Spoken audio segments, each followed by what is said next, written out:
지난번에 룻기 1장 1절부터 6절까지 말씀을 가지고 함께 은혜를 나누었습니다. 오늘은 그 6절부터 계속해서 이어서 함께 말씀을 보기를 원하는데요. 지난 일을 잠시 지난번 기억을 떠올려 보면 우리 1장 1절로 가서 1장 1절에 보니까 사사들이 치리하던 때에, 그러니까 역사적 배경이, 이 룻기의 시대적 배경이 사사시대라는 겁니다. 그리고 그 땅에 흉년이 들었다라고 말씀합니다.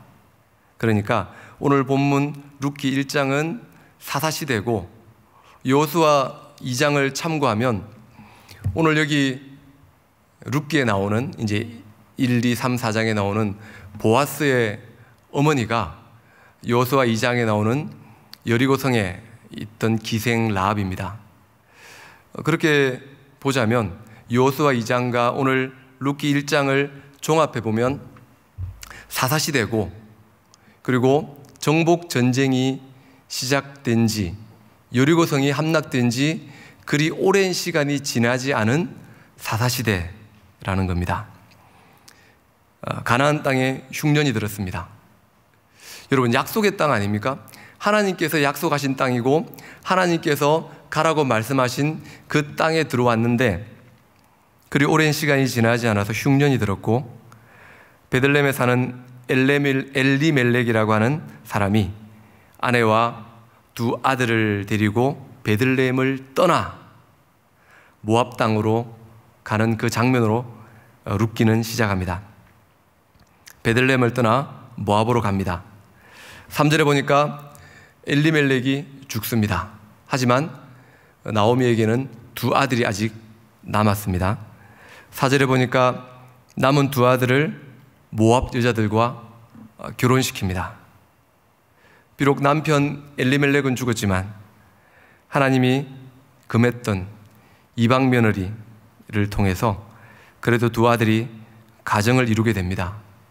그런데요, 이 두 아들마저 죽습니다.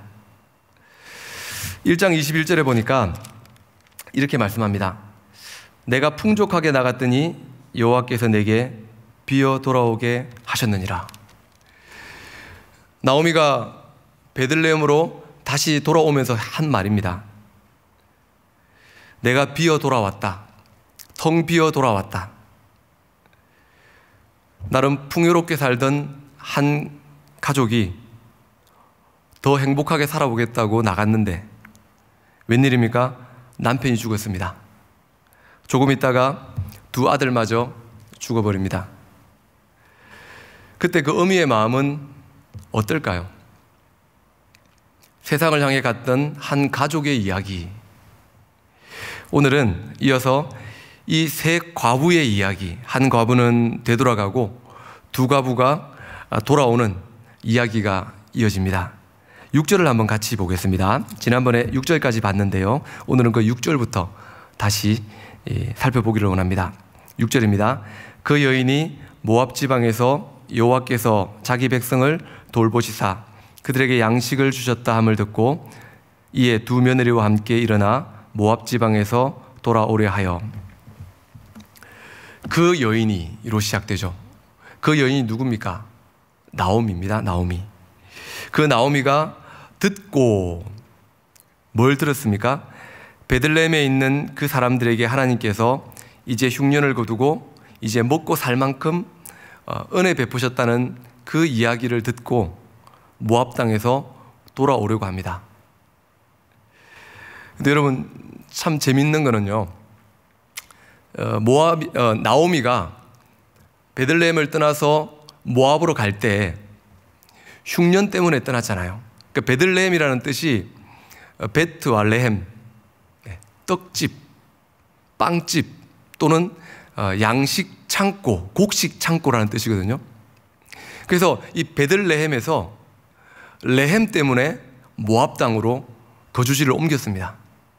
근데 그곳에서 여러 일들이 있었고 또 많은 것들을 읽고 난 다음에 다시 이 레헴 때문에, 양식이죠, 레헴 때문에 다시 베들레헴으로 돌아오려고 하는 겁니다. 1장 7절입니다. 같이 보겠습니다. 시작. 있던 곳에서 나오고 두 며느리도 그와 함께하여 유다 땅으로 돌아오려고 길을 가다가, 과부 나오미가, 풍족하게 나갔던 나오미가 텅 비어서 다시 고향 땅으로 돌아가려고 하니까 며느리인 두 과부가 따라 나섭니다. 여러분, 아무 보장도 없고 소망도 없는 이방 땅으로, 나오미에게는 자기 고향으로 돌아가는 거지만 모압 민족이었던, 모압 여인이었던 두 며느리 입장에서 볼 때는 어떻습니까? 낯선 이방 땅으로 가는 거죠. 그런데도 시어머니를 따라 나서는 겁니다. 두 며느리에게 말을 합니다. 그러니까 8절부터 18절까지 이 내용은요, 이 나오미와 며느리들과의 세 번의 대화가 이어집니다. 처음 두 번은 나오미와 두 며느리와의 대화고, 세 번째는 나오미와 룻의 대화가 이어집니다. 8절입니다. 나오미가 두 며느리에게 이르되 너희는 각기 너희 어머니의 집으로 돌아가라. 너희가 죽은 자들과 나를 선대한 것 같이 여호와께서 너희를 선대하시기를 원하며. 9절 같이 보시겠습니다. 시작. 여호와께서 너희에게 허락하사 각기 남편의 집에서 위로를 받게 하시기를 원하노라 하고 그들에게 입맞춤에. 여러분, 입맞추는 게 뭡니까? 이별 인사를 하는 거예요. 작별을 구하는 겁니다. 자, 이제 많은 것을 가지고 이방 땅에 왔고, 근데 이방 땅에 왔는데 남편이 죽고 또 사랑하는 아들도 둘이 차례대로 죽었습니다. 이제 이 집에 남은 것은 과부만 셋 남은 거예요. 보호자가 없습니다. 이방 땅에 와서 과부로 살아가려고 하니까 자기 자신이 너무나 초라한 겁니다. 어쨌든 다시 고향으로 돌아가려고 하는데 밟혀요. 누가 밟힙니까? 며느리 둘이 밟혀요. 8절에 보니까 며느리가 보통 며느리는 아니었던 것 같아요. 나오미가 두 며느리에게 이르되 너희는 각기 너희 어머니의 집으로 돌아가라 하면서 너희가 죽은 자들과 나를 선대한 것 같이. 두 아들과 시어머니에게 너무나 잘했던 것 같습니다. 그래서 나오미는 여호와께서 너희를 선대하시기를 원하며 진심 어린 축복을 하는 거죠. 근데 중요한 건 뭐냐면 나오미가 먼저 며느리들에게 강권을 한다는 거예요. 우리는 이 본문을 읽으면서 룻은 믿음이 있고 오르바는 믿음이 없다. 어떤 분들은 오르바를 적 그리스도다라고 얘기하는 분들도 있더라고요. 그런데 오늘 적어도 이 본문에 나와 있는 표현을 빌리자면 누가 먼저 이야기를 한 겁니까?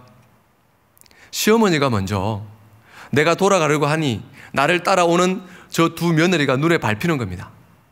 그래서 이야기를 하는 거죠. 그런데 두 며느리의 반응이 어떻습니까? 조금 전에 읽었던 9절 마지막에 보니까 그들에게 입맞춤에 그들이 소리 높여 울며. 10절에 보니까 나오미에게 이르되 아니니라. 며느리들의 첫 번째 반응은 울면서 시어머니에게 이야기를 하는데요, 여기서 아니다라고 하는 히브리어 키라는 단어가 쓰였는데 강한 부정을 나타내는 겁니다. 그러니까 그냥 아닙니다, 뭐 형식상 예의상 체면상 아닙니다라고 얘기한 게 아니라 절대 안 됩니다. 어머니, 그럴 수는 없습니다.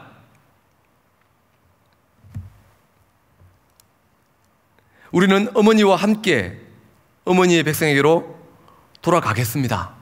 아주 강하게 어머니의 뜻에 반하는 이야기를 하고 있는 겁니다.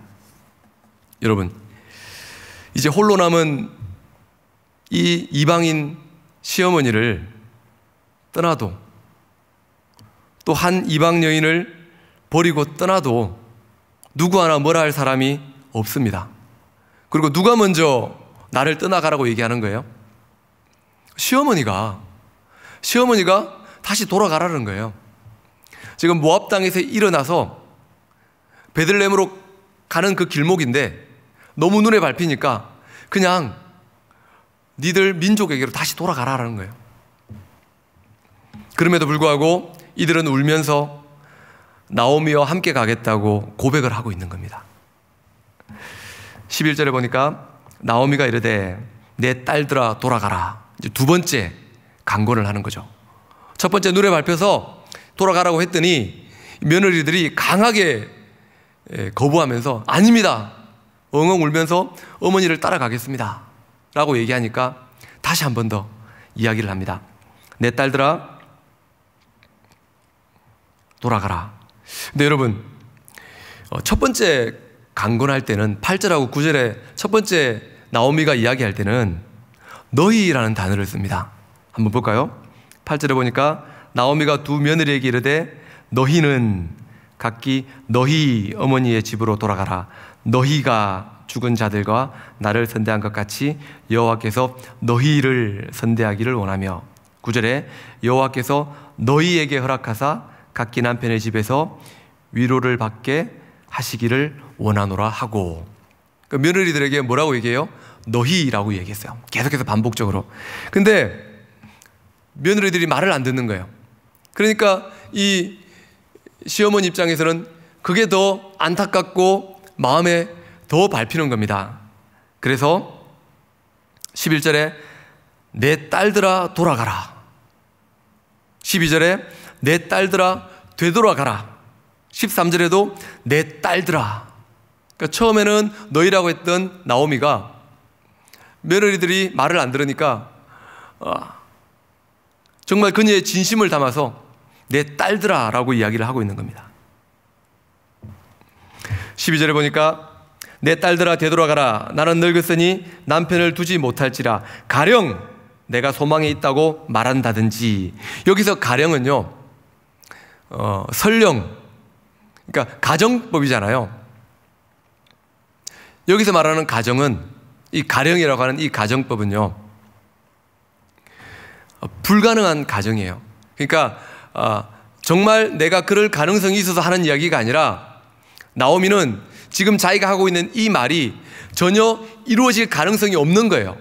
설령 이루어질 수 없는데 설령 그렇게 된다 하더라도 라는 뜻인 겁니다.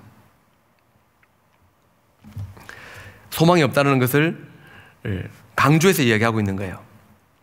13절에 보니까 너희가 어찌 그들이 자라기를 기다리겠으며 어찌 남편이 없이 지내겠다고 결심하겠느냐. 내 딸들아 그렇지 아니하니라. 여호와의 손이 나를 치셨으므로 나는 너희로 말미암아 더욱 마음이 아프도다. 여기서 마음이 아프다 할 때 마르라는 단어가 쓰여 있습니다. 마르. 오늘 말씀의 제목을 마라의 고백이라고 한번 잡아봤는데요, 같은 뜻이에요. 마르, 마라. 나오미를 따라 돌아가도 소망이 없어요. 그걸 나오미가 누구보다 잘 알고 있는 겁니다. 여러분 한번 생각해 보십시오. 설마 돌아가더라도 여자들 3명이서 살아야 돼요. 여러분 뭘 다시 시작하고 뭔가를 하려고 해도 소망이 있어야 되잖아요. 뭔가 손에 잡히고 뭔가 눈에 보이는 게 있어야 될 텐데 지금 이 가족에게는요 소망이 없습니다. 더욱이 나오미에게는 고향이지만 두 며느리에게는 이방 땅이에요. 이 두 며느리는 그냥 이방인도 아니에요. 신명기에 영원히 여호와의 총회에 들어올 수 없는 모압 여자예요. 모압 여자. 그걸 누구보다 나오미는 잘 알고 있었던 겁니다. 14절입니다. 그들이 소리 높여 다시 울더니, 여기서 소리 높여 다시 울더니라고 하니까 마치 첫 번째 울다가 그 다음에 또 그쳤다가 어머니가 말을 하니까 또다시 우는 것처럼 우리가 한글 성경에는 그런 뉘앙스로 느껴지지만 원래는요 계속적인 용법입니다. 그러니까 아까 처음에 같이 가려고 하는 며느리들에게 이제 너희들은 돌아가라, 나 혼자 가겠다라고 했을 때 며느리들이 울면서 강하게 부정하잖아요. 그러니까 계속 울고 있는 거예요. 계속 울고 있는데 또다시 우는 게 아니라 계속 울던 울음을 계속 이어서 울고 있는 겁니다. 다시 울더니 오르바는 그의 시어머니에게 입맞추되 룻은 그를 붙쫓았더라. 자, 여러분, 오르바가 시어머니의 말을 들어보니까 맞는 말이에요. 합당한 말입니다. 한번 생각해 보십시오. 이보다 더 합리적인 이야기가 어디 있습니까? 그래서 오르바는 울면서 자기의 길을 갑니다. 돌아가죠. 어머니를 따라 이만큼 왔다가 자기 백성에게, 자기 민족에게 돌아갑니다. 근데 룻은 어떻게 해요? 그를 붙쫓았더라. 그래서 나오미가 세 번째 강권을 하죠. 한 번도 아니고 두 번도 아니고 세 번씩이나 나오미가 이야기를 합니다. 여기서 중요한 게 있습니다. 우리 15절 같이 한번 보겠습니다. 시작. 나오미가 또 이르되 보라, 네 동서는 그의 백성과 그의 신들에게로 돌아가나니 너도 너의 동서를 따라 돌아가라 하니. 여기서 중요한 게 뭐냐면 백성에게 돌아가는 것은 문제가 아니에요. 그냥 가면 됩니다. 하지만 이 당시 고대 근동 지역의 문화를 한번 생각해 보면요, 그 당시 백성들은 항상 뭐에 속해 있었냐? 그들의 신이었던 거예요. 그들의 신, 모압의 신. 여러분, 모압의 신이 누굽니까? 그모스. 민수기 21장에 보면 모압을 무슨 백성이라고 그래요? 그모스의 백성이라고 얘기합니다. 그러니까 자기들의 백성, 자기들의 신, 그모스가 있는 곳, 그곳은 안전하죠. 누가 보더라도 안전하죠. 왜냐하면 가족이 있고 일가 친척이 있는 곳이고 먹고 살 수 있는 바탕이 있는 곳이에요. 그곳으로 돌아가는 것은 그렇게 어렵지 않습니다. 그런데 지금 돌아간다라는 것은요, 그 전까지는 엘리멜렉과 말론과 기론이 있을 때는 그 민족과 누구를 섬겼습니까? 여호와 하나님을 섬겼다는 겁니다. 지금 돌아가라 그러잖아요. 여기서 돌아가라는 말은 단순히 지리적으로 방향을 틀어라는 게 아니에요. 돌아간다는 말은 뭘까요? 여러분 보세요. 아까 15절에서 보니까 내 동서는 그의 백성과 그의 신들에게로 돌아갔다라고 했잖아요. 그러면 두 며느리가 그들의 민족의 신을 섬기다가 나오미의 아들과 결혼하면서 이쪽으로 온 거예요. 그죠? 그래서 다시 가게 되면 그것을 돌아가는 거라고 우리는 이야기를 하는 겁니다. 그 말은 나오미의 두 며느리는 이전에는 그 민족의 신과 그 민족의 신, 이방 신을 섬겼을지 모르지만 이 가문의 일원이 되면서 다시 여호와를 섬겼던 겁니다. 그러니까 돌아가는 게 되는 거죠. 여호와 하나님을 섬겼던 거예요. 하지만 지금 돌아가면 지리적으로만 돌아가는 것이 아니라 문화적으로 종교적인 돌아감을 포함하는 겁니다. 그러면 그의 백성과 그의 신을 섬기게 되는 거예요. 이전에 섬겼던. 지금 그 기로에 서 있는 겁니다. 내가 눈에 보기에 정말 좋아 보이는, 소망이 있어 보이는 그 민족을 따라갈 것인가? 내 눈에 보이기에는 소망이 없어 보이는 그 민족, 한번 속했던 이 백성과 이 백성의 신을 따라갈 것인가? 그 결정의 순간이 온 겁니다. 결혼한 순간 이전에 그가 섬기던 신들을 포기했어요. 하나님과 하나님 여호와 신앙을 선택하기로 결정을 했는데 다시 돌아가면, 되돌아간다면 그건 고대 근동에서 이걸 다 포기하고 돌아가는 걸 의미하는 겁니다. 그러면서 룻은 고백합니다. 16절 함께 보겠습니다. 룻이 이르되 내게 어머니를 떠나며 어머니를 따르지 말고 돌아가라 강권하지 마옵소서.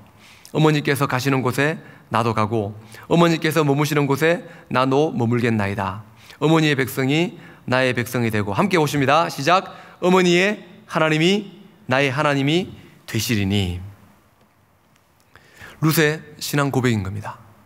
룻의 결단이고 이것이 룻의 믿음인 거예요. 은혜 받은 자의 고백이고 은혜 받은 자의 결단이고 은혜 받은 자의 믿음이라는 겁니다.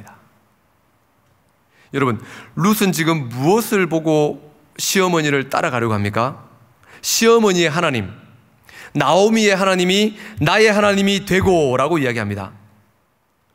그런데 여러분, 재밌는 건요, 뭐 그렇다 치더라도 그래, 그러면 그 나오미의 하나님, 나오미의 신, 시어머니의 그 하나님이 시어머니에게 어떻게 하셨는데요? 시어머니가 그녀의 고향을 떠나서 이 모압까지 오게 된 사연을 아마 들어서 알고 있을 겁니다. 그리고 한 가족이 되면서 그 가문에 일어났던 일들을 누구보다도 룻은 직접 보았고 또 잘 알고 있을 거예요. 그 시어머니에게 그 시어머니가 믿는 신 하나님이 어떻게 하셨는지, 이게 바로 룻과 오르바의 차이점이라는 겁니다. 여러분, 손익분기점을 한번 계산해 보면, 그죠? 그리고 계산기를 한번 두드려 보면 과연 어머니를 따라갈 수 있을까요? 그 어머니의 신을 그대로 계속 섬길 수 있을까요? 그럼에도 불구하고 14절에 보니까 그를 붙쫓았더라 라고 성경은 말씀하고 있습니다.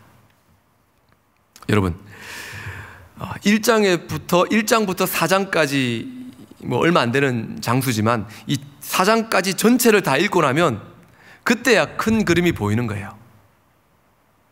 우리의 믿음, 우리의 신앙도 마찬가지 아닙니까? 지금 내 앞에 서 있는 이 현실, 상황, 지금 내 앞에 있는 여러 가지 펼쳐져 있는 이러한 일들이 이해가 되지 않을 때가 많아요. 그럼에도 불구하고 붙잡는 것, 붙쫓는 것, 이것이 바로 믿음이고 은혜라는 겁니다. 이것이 바로 은혜 받은 자의 고백이고 은혜 받은 자의 결단이라는 거예요. 여러분, 룻이 누굽니까? 감히 총회에 들어올 수조차 없는, 그것도 영원히 이스라엘 총회에 들어올 수 없는 그 여인 아닙니까? 로마서 11장 17절을 우리 자막을 통해서 한번 같이 보겠습니다. 시작. 또한 가지 얼마가 꺾였는데 돌감람 나무인 네가 그들 중에 젖붙임이 되어 창감람 나무 뿌리의 진액을 함께 받는 자가 되었은즉. 아멘. 여러분, 우리 인생은요, 젖붙임 받은 인생입니다. 믿으십니까? 우리 중에 아브라함의 피를 가진 사람이 있습니까? 그런데 왜 우리는 아브라함의 자손이라고 이야기합니까? 우리가 하나님의 백성이 되고 하나님의 자녀가 된 것은요, 피와 혈연 때문이 아니라 오로지 믿음 때문인 겁니다. 여러분, 룻을 한번 보세요. 제가 1장 전반부 지난번에 말씀드릴 때 같이 나눴던 내용인데요, 도저히 이스라엘의 하나님의 구원의 역사에 포함될 수 없었던 이 한 여인이, 이 나오미 가족이 뭐 때문인지, 죄 때문인지 믿음이 적어서였는지는 모르지만 어쨌든 이 한 가문이 우여곡절을 겪는 끝에 모압으로 가게 되고, 그 가운데 하나님은 이 여인을, 믿음 없던 여인을, 총회에 들어올 수 없는 여인을 은혜 가운데 이스라엘로 다시 돌아오게 하시는 거예요. 아브라함은 어떻습니까? 갈대아 우르, 우상의 도시, 우상을 만들던, 도저히 그 가운데서 하나님을 섬길 수 있었을까요? 근데 그가 믿음이 좋아서 하나님이 불렀습니까? 아닙니다. 하나님이 그를 불렀기 때문에, 하나님의 은혜가 있었기 때문에 그가 믿음의 조상이 되었던 거예요. 이것이 바로 은혜입니다. 예수를 믿는 것, 예수를 믿을 수 있는 것, 그것마저도 하나님의 은혜라는 거예요. 우리는 룻기를 읽으면 하나님의 은혜 앞에 머리를 조아릴 수밖에 없습니다. 이제 믿음으로 우리는 하나님 나라의 백성으로 접붙임을 받았습니다. 그렇게 하나님 나라가 이루어져 가는 거예요. 다말이 그랬고, 라합이 그랬고, 오늘 룻이, 우리가 이제 룻기를 통해서 계속 보면 또 룻을 통해서 그렇게 이루어져 가는 것을 보게 되고, 그리고 저와 여러분, 결국 룻을 통해 다윗의 가문이 태어나게 됩니다. 18절입니다. 나오미가 룻이 자기와 함께 가기로 굳게 결심함을 보고 그에게 말하기를 그치니라. 아멘. 근데 여러분, 갑자기 이런 생각이 들었습니다. 우리가 엄밀하게 따지면, 정확하게 따지면 돌아온 사람은 누굽니까? 나오미입니까? 룻입니까? 돌아온 사람은 나오미죠. 돌아왔다는 게 뭐예요? 원래 베들레헴에 살다가 어떤 이유 때문에 어쨌든 모압으로 갔다가 다시 오는 것을 우리는 돌아왔다라고 얘기를 하잖아요. 그죠? 그런데 룻기에 보면요, 룻이 돌아온 여인으로 표현됩니다. 1장 22절에 보니까 그의 며느리 모압 여인 룻과 함께 돌아왔는데, 2장 6절에 보니까 이는 나오미와 함께 모압 지방에서 돌아온 모압 소녀라고 룻을 이야기합니다. 자, 그러니까 모압에 갔다가 돌아온 사람은 나오미지만 여호와를 떠나서 이방신을 섬기다가 여호와에게로 돌아온 사람은 누구라는 거예요? 룻이라는 겁니다. 영적인 의미가 있는 거예요. 그래서 룻을 돌아온 여인으로 보는 겁니다. 자, 결국 그렇게 그들은 베들레헴에 도착을 합니다. 19절입니다. 이에 그 두 사람이 베들레헴까지 갔더라. 베들레헴에 이를 때에 온 성읍이 그들로 말미암아 떠들며 이르기를 이가 나오미냐 하는지라. 20절 같이 보겠습니다. 나오미가 그들에게 이르되 나를 나오미라 부르지 말고 나를 마라라 부르라. 이는 전능자가 나를 심히 괴롭게 하셨음이라. 나를 나오미라 부르지 말고 나를 마라라 부르라. 마라, 쓴 여인. 원래 나오미의 뜻이 뭡니까? 희락, 기쁨, 사랑스러움. 아주 좋은 이름이죠. 근데 지금 뭐라고 얘기해요? 나를 마라라 부르지 말고 쓴 여인, 괴로운 여인, 아픈 여인. 우리말로 하면 팔자가 기구한 여자. 나는 이런 여자다. 이 한마디 속에 나오미가 그동안 겪었던, 우리 1장 1절부터 나왔던 그 말씀 속에 나오미가 겪었던, 베들레헴으로 돌아오기까지 그녀가 겪었던 그 모든 것을 다 함축하고 있는 겁니다. 여러분, 마라가 어디예요?